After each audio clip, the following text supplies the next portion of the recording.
asked him, saying, Master, but when shall these things be, and what sign will there be when these things shall come to pass? And he, Jesus, said, Take heed that ye be not deceived. For many shall come in my name, saying, I am Christ, and the time draweth near. Go ye not therefore after them. But when ye shall hear of wars and commotions, be not terrified. For these things must first come to pass, but the end is not by and by. Coronavirus does not mark the end of the world. Let's not be fooled about that. As a matter of fact, it's a mild form of the things that will happen when the Bible, what Jesus referred to as the beginning of sorrows.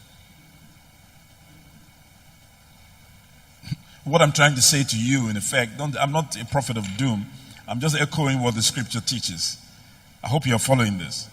All right. And I want us to understand. I'm only using that because that is the present reality of the things that we're going through right now. Tomorrow it could be something else. The end has not come. In Matthew, he says this is but the beginning of sorrows. Then said he unto them, Nation shall rise against nation, and kingdom against kingdom, and great earthquakes shall be in divers places, and famines and pestilences.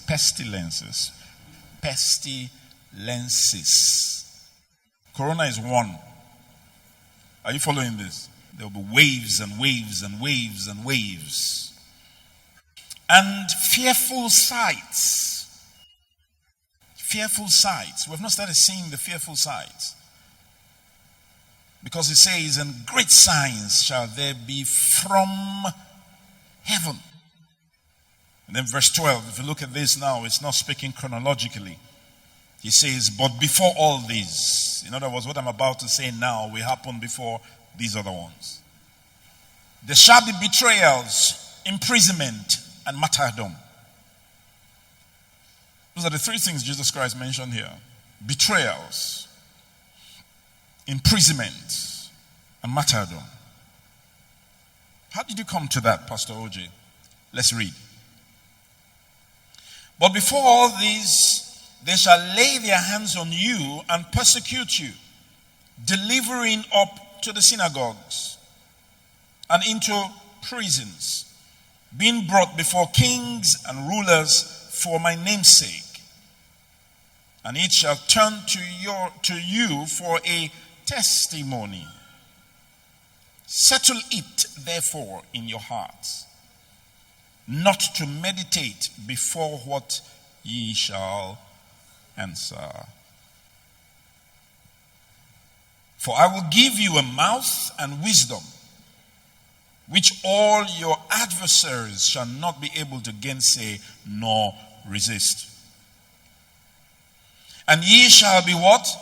Betrayed, both by whom?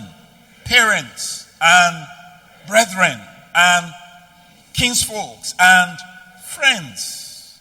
And some of you shall they do what?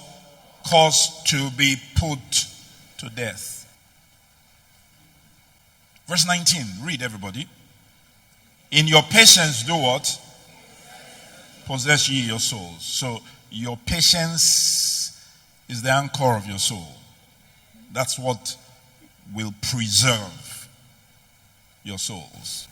And there shall be signs in the sun and in the moon and in the stars, and upon the earth distress of nations with perplexity, the sea and the waves roaring. That includes tsunamis. Men's hearts doing what? Failing them for fear and for looking after those things which are coming on the earth. For the powers of heaven shall be shaken. We have entered into that season. There will be some respite after one calamity. And just as people are beginning to settle, boom, another will come. And like a woman with child is getting to the point of delivery and her contractions now increase in their frequency. So these contractions are going to increase in their frequency. And then in verse 27 it says, and then shall they see the Son of Man coming in a cloud with power and great glory. I like the language that Jesus Christ used here. For then shall they see. It's interesting that he didn't say, for then shall you see. Interesting.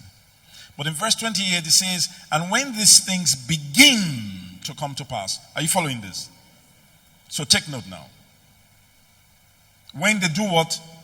Begin to come to pass. So now we are talking about attitudes, and that's what I really am out for today.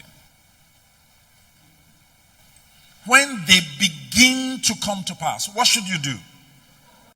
In times like this, when these signs, these notable signs are beginning to manifest, and you can concretely say, this is a sign.